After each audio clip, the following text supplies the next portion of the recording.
I want to go to Canberra now, and the UN High Commissioner for Human Rights is urging politicians to keep the medevac laws in place. They would, wouldn't they, as she lashes out at Australia's treatment of refugees, as the UN has done for decades now. We cross live now to political reporter Eliza Edwards. Eliza, how's the government reacting to this latest bout of UN criticism? Well, Chris, this comes just a week after the Prime Minister made a thinly veiled swipe at the UN, saying these institutions only work when the sovereignty of individual nations is respected. Today, the UN High Commissioner for Human Rights is on our shores, demanding Australia wind back offshore detention policies and criticising the government for attempting to repeal the medevac laws. She has appealed for members of Parliament to keep the legislation in place.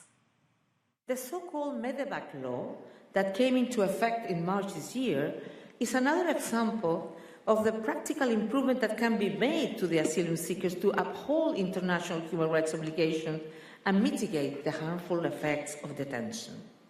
I am concerned that the plans to repeal this law may mean more and costly court battles, with lives being put at risk. I appeal to members of Parliament not to reverse the small steps progress that have been made. Chris, we'll hear a response from the Immigration Minister, David Coleman, in about 20 minutes' time. But these medevac laws will dominate another sitting fortnight of Parliament when it resumes next week. The government's close to repealing this legislation in the Senate. It has the support of One Nation and Cory Bernardi, but Jackie Lambie is proving to be the deciding vote once again. She wants to see the results of a Senate inquiry, which is due to report back next Friday. Remains to be seen whether Dr Bachelet's comments today will influence her decision at all. Chris?